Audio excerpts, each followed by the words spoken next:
Hey, everybody, welcome to the Free at Last podcast. I'm Mick, And I'm and Tammy. we're coming to you live from the Appalachian Mountains right here in the home of Eastern Kentucky. We're very excited about tonight's podcast. We're going to be dealing with some heavy issues. I requested prayer earlier in the group because we wanted to do this episode for a while, but we kind of didn't know how to go about it. Um, we're going to talk about some things tonight. One event that really affected our community here in Brown County, and it was kind of weird for us. We was just barely involved in it, but just being barely involved in it, I can't imagine how everybody that was heavily involved in it, how it really wrecked their world and everything. But we're going to be talking about when the justice system fails us. Um, and you want to say anything, Miss Tammy? Well, I do want to put a trigger warning out there because we will be talking about murder, suicide, and murder. And if that is triggering for you, we want to put that disclosure out there. We're going to really dive in deep tonight concerning talking about, you know, when the justice system releases an offender and then several years down the road they commit another crime that initially sends them back to prison. And where we're coming from on this, it's like as Christians, the Bible says that it rains on the just and the unjust, and like we're coming from this, it's like as believers, how do we handle it when the rain comes our way? Um, yeah, because Can you elaborate on that? What? well, like when it rains on the just and unjust, it's we're in this world. Jesus said, "You'll be in the world, but be of good cheer. But He has overcome the world," which means that we have a hope in us in this world that He's already overcome the world, but we still have to go through the same trials and tribulations as everybody that doesn't know the Lord. Um, but we have a hope because we have a hope in Jesus that He's already overcome the world. And we're going to be talking about forgiveness. One of the things that I wanted that really struck my mind with everything that we're going to talk about, the Bible talks about a depraved mind, and we'll get into this when we get to the part where we talked about where we uh, where we prayed with this guy. But when you think about a depraved mind, I was wondering about the actual fact of, my mind goes to psychology, and I was thinking of like terms like psychopath and sociopath, and spiritually thinking is like, could that? And I'm not a psychologist, but I'm not proclaiming to be, but it just kind of got my spiritual gears turning. Just wondering, could that be, contributed to a reprobate mind? Because I know, like, we watch a lot of crime shows, and I know, like, a bunch of you guys do too. And one of the things that I always remember when they talk about the sociopaths and psychopaths, it's like they have no remorse or feeling for whatever they do. And so it kind of got me thinking, well, is that like what a depraved mind is? And and the only thing I can say is I don't know. I mean, we never come on here and act like we have all the answers. We don't try to act like Bible scholars, and we just try to give advice from the experience that we've lived and learned. Um, some things we're still learning the hard way, and some things we have learned the hard way. And yeah, it's just kind of like my thought process on everything. So, if you want to, Miss Tammy, let's start everything off with how we piece this whole story scenario together. Well, you know, thinking about this back in 1996 is where this began for us, for me. Um, and you think about things coming full circle, they come back around. And so in 96, a classmate of mine from the class of 94 at Rowan County, and some of you may listening know him, um, but his name was Jimi Hendrix, and not the musician or anything, but his name was Jimi Hendrix. And, it was just a normal morning. Um, his mother hadn't got out of bed yet, she was still in bed, and he comes in the front door, and his father shot him and killed him. Little did he know that the father had already shot his mother, who was still in bed, shot her while she was sleeping, and then he turned the gun on himself. And back in 96, being in a small town, that is something that, that's stuff you see on TV. Yeah. That's stuff that is portrayed on an investigation show. You can watch that stuff and you become desensitized to a lot of things that actually take place with these investigations. But when it comes down to somebody and you don't know what the mindset of the father was, you don't know if there was some kind of domestic disputes going on. Nobody knows. And a lot of people that were interviewed during that time thought they were just the normal, American family. And so what goes on behind closed doors, we have no idea. But that was in 1996. And that particular house, after it was refurbished and renovated from the murders, was sold. And, you think about living in a house that has that history. Realtors, they can disclose that information. Most people, that's not something that you automatically ask is, did anything weird or crazy or whatever go on in this house? And, you know, we talk about sin having residual effect. And what makes this story for us come to modern day and, 30 years later is what took place happened in the exact same house 30 years later. Yeah. And what a And lot of people don't know, too, I don't know if anybody ever bought the house, but I do know a company that I worked for in the past ended up paying rent to the house. And um, for those that don't know, it's like I work with folks that deal with mental mental and physical issues, and it was kind of weird because it always had that it always had that reputation of being haunted.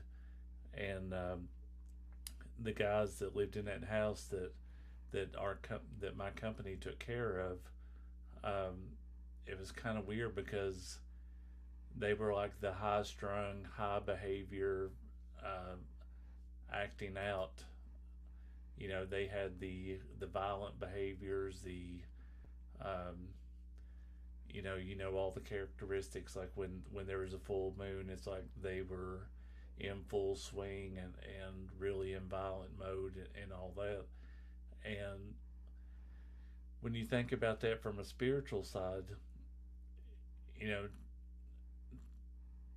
we come from a school of thought that, like, before we would ever move into a place, that had anything like that happen into it, we would definitely, at the bare minimum, go in and pray over the house and repent for anything that's happened in that house where the enemy couldn't have any stronghold over the house.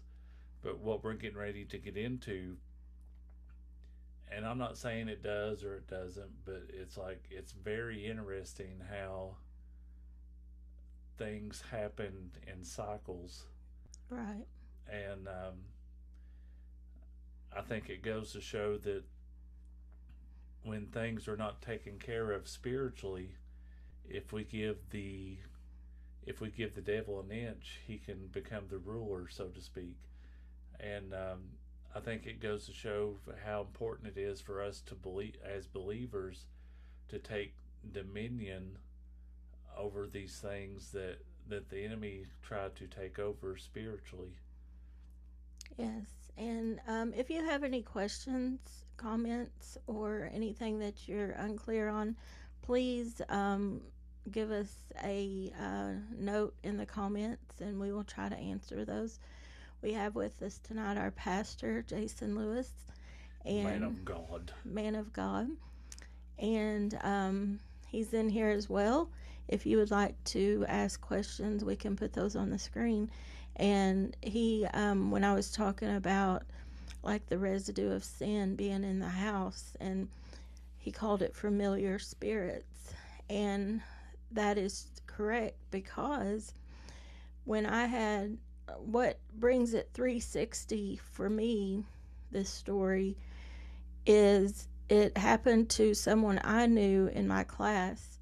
It happened to Mickey's work environment.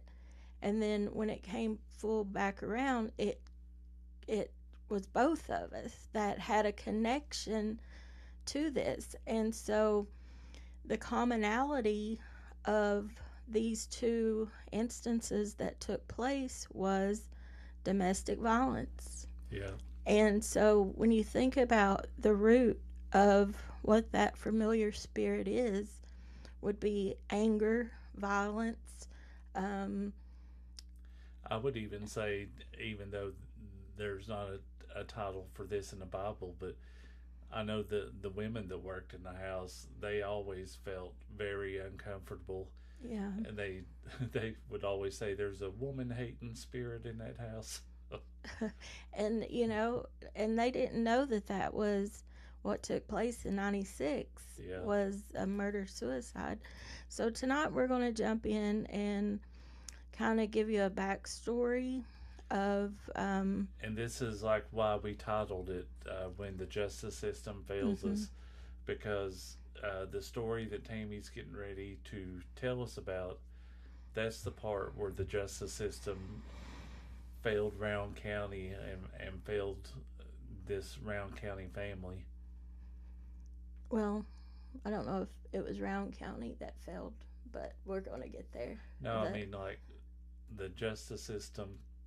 Yes. That let him out early on his sentence. Yes. For the first one that he did. Yes. Okay, so tonight, this is a public story that has been actually made national news. There's an article in People magazine, and you can go and fact check us on all of these information tidbits that we're going to give you. But the man that we're talking about tonight is Joshua Cottrell, and Mickey's going to put his picture up there. And so he is currently incarcerated.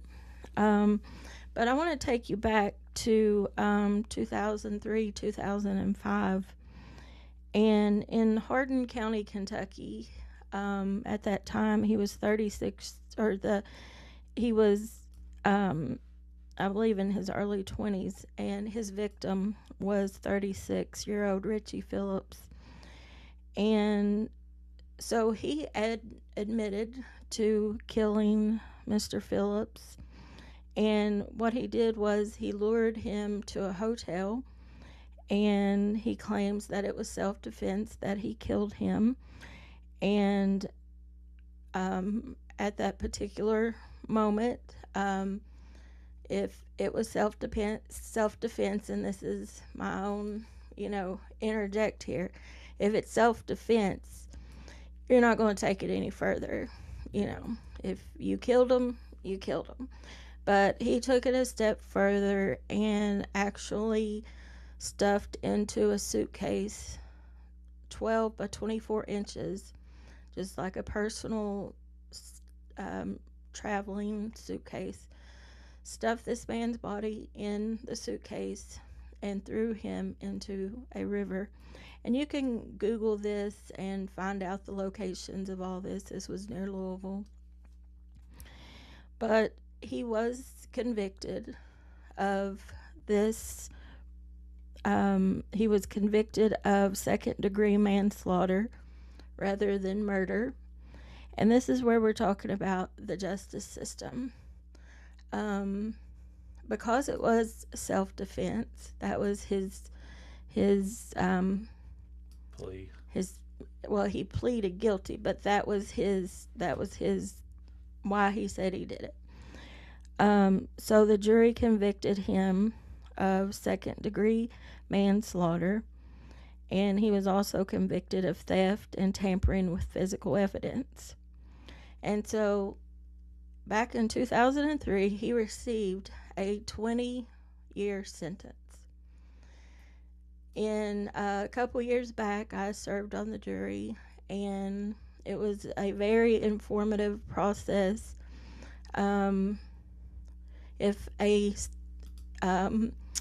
person is convicted of 20 years, they don't spend 20 years. The way the system is, if you're eligible for parole, you get out after a certain number of years, and you also get credited for good behavior. So, excuse me, in him serving 2.5 years for this murder in Hardin County, he was released. Wow. So. And that's why we titled it When the Justice System Fails. Right.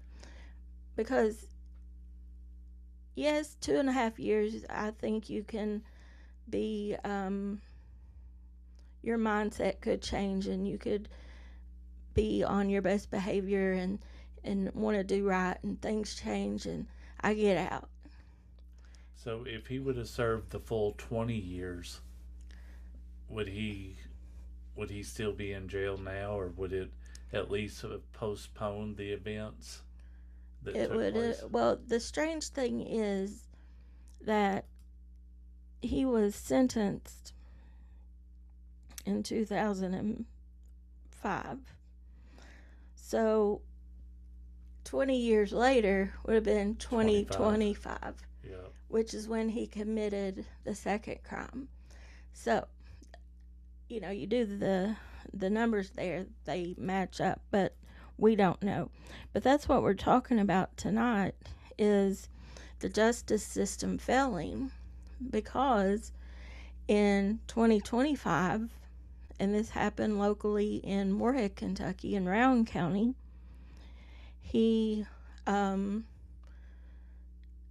his act of violence was murder, and he killed a woman and her daughter. Before we get into that, yes. let's go back to the house, because when he's, and you can give the names of the mother and daughter. Okay, so if we look at the facts that I've already presented here, in 96, Omega Henderson worked at St. Clair, and she didn't show up for work.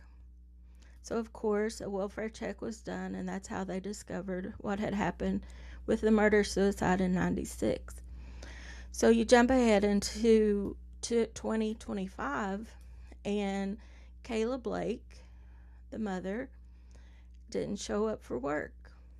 And, of course, a welfare check was done, and that's when the bodies of her and her daughter, Kennedy, were found. And so, you know, you think about, wow, 20 years later, from what he had done in 2005, he commits a murder, two murders again. But he only spent 2.5 years that first time in prison. And so, of course, a lot of comments came through, you know, like, why did they let him out? Why, you know, why didn't he spend more time? And we don't know. You know, that's where the system is kind of like whacked, because it's like there was intent to kill that man back in 2005. There was intent to kill this mother and her daughter last year. And the thing is, and I'm not trying to take anything away from what happened, because I believe the dude should fry for what he did. And I know some of you all out there might be saying it's not Christian, it's not Christian, but it's like, I'm a firm believer that sometimes it's like when you play the game, sometimes you have to pay the quarter to play the arcade. And you know, I'm not trying to take anything away. Like, he deserves everything that he's got coming to him. But I want to mention the spiritual side of everything, because one of the things that I remember, because I want to talk about the role of play in church. And I don't know if he was playing church at the time, because there was an actual time where he came to our church and Tammy and I actually prayed over him. Now, I can tell you this. I know that when we prayed over him, his eyes did not look like this. You can see right there that his eyes are pitch black. I can tell you without a shadow of a doubt that when Tammy and I prayed for him, his eyes were as blue as the walls of this studio. So there was something that happened, and I can prove it biblically. What happens? I think, and this is just my opinion. If he's not of the reprobate mind, I think that what he tried to do, I think he tried to clean himself up, his own self.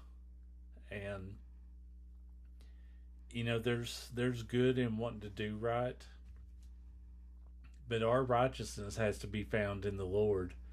We can't clean ourselves up. And if you look in Luke 11:26, let's go back to let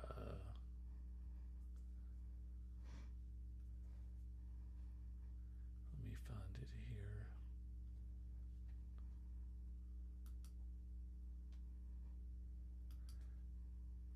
Let's go back to 25.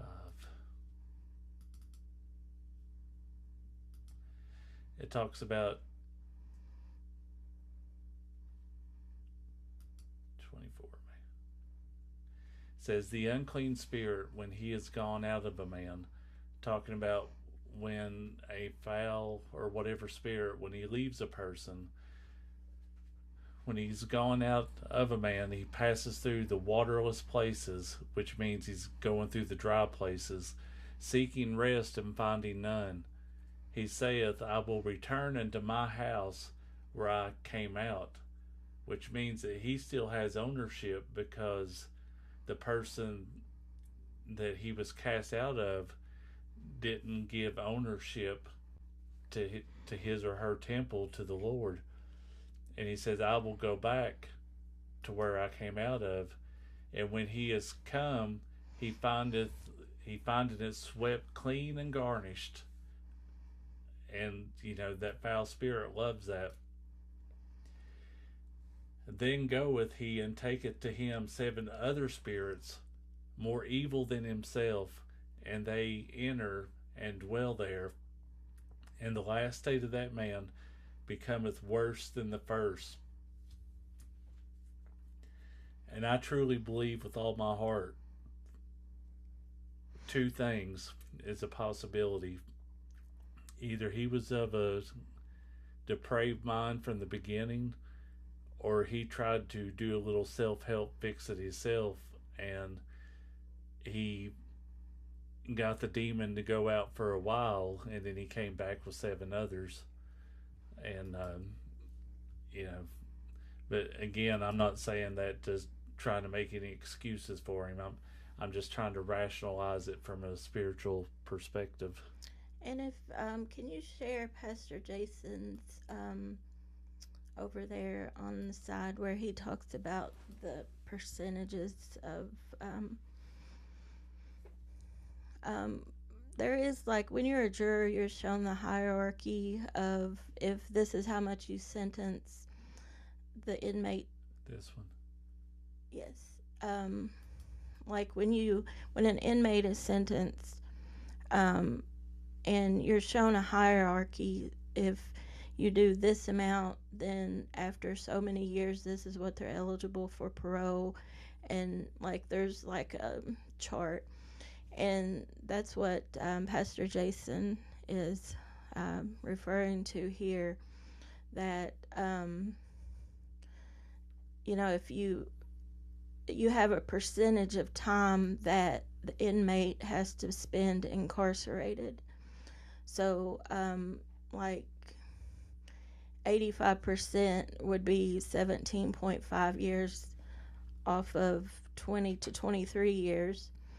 And so I guess our question would be, if he did receive a 20-year sentence, how come he got out after 2.5? And what led to that? Because that's the question that a lot of the community members have is, well, if he wasn't let out, then they wouldn't have been murdered.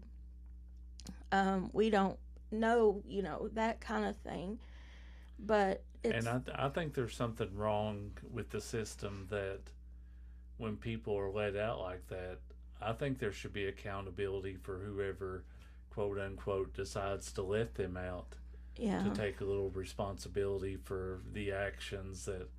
Because I think if there was accountability like that, I think there would be more, a little more weight thrown behind who we catch and release so easy.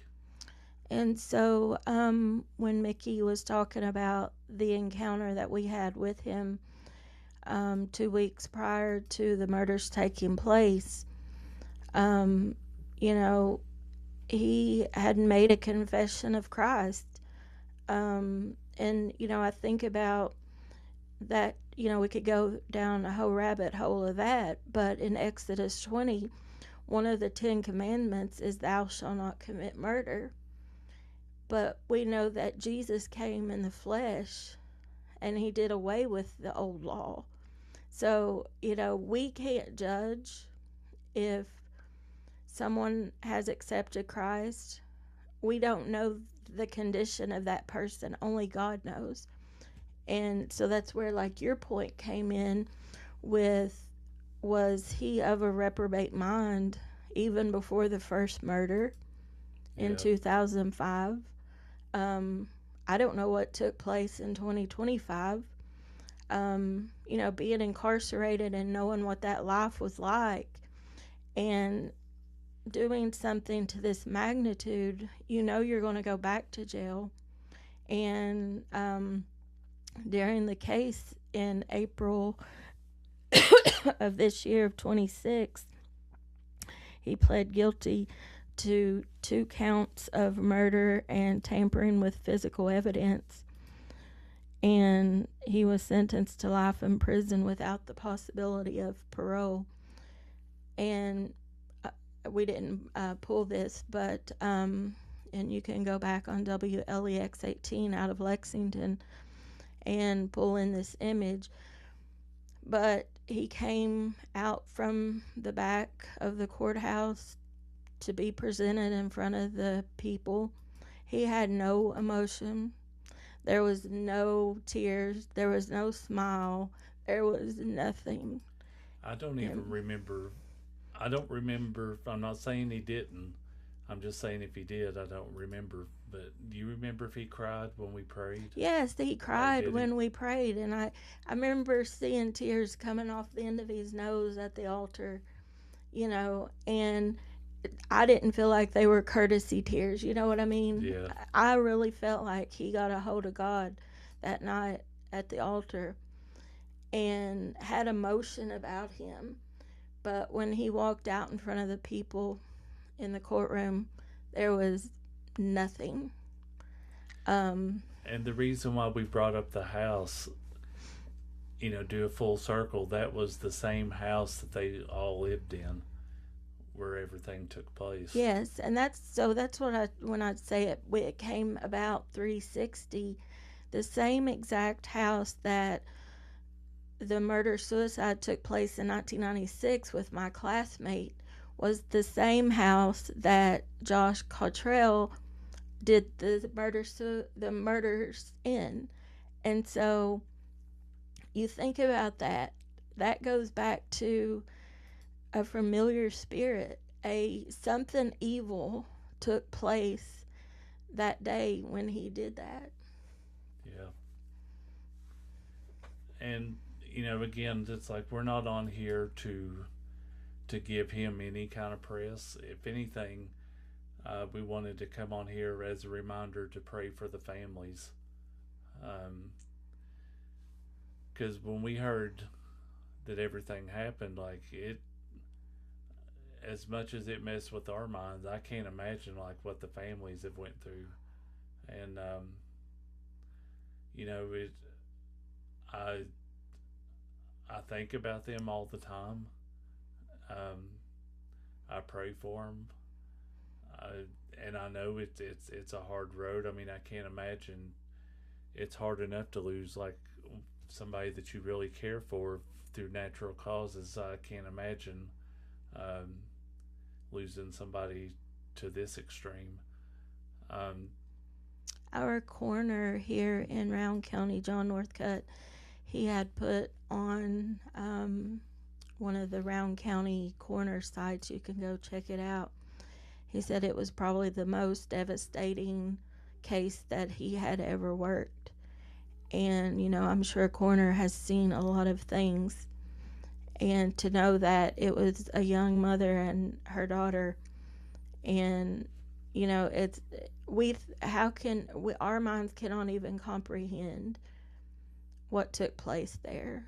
And, you know, but justice this time, he got life without parole, 2 life sentences. And so, so let's kind of just wrap this up with this. There will be times that the justice system fails us here on earth, but one thing that we can rest assured in, that we have a hope in Jesus Christ and through God, that even when justice fails us here, eventually justice will never fail us in the eyes and in the hands of God. He will always have the last say. amen. And And we have been praying for those families, because, and I still pray yeah, for Josh. I mean, it's hard like when you pray with somebody and then the next thing you hear it's like, what they went out and done.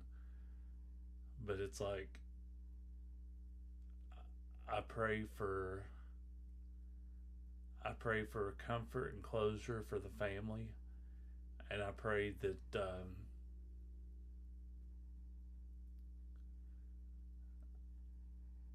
I pray that they find purpose after all these heinous acts have happened.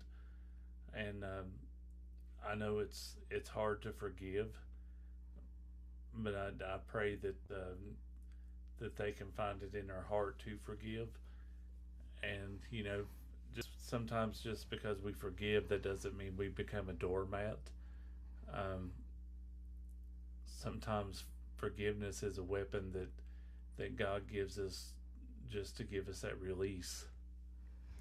And so, what we're going to do is put their picture back on the screen, and we're just going to end this episode um, with their pictures and pray for their families and know that they did get justice in the system. Or they will get justice in God's system.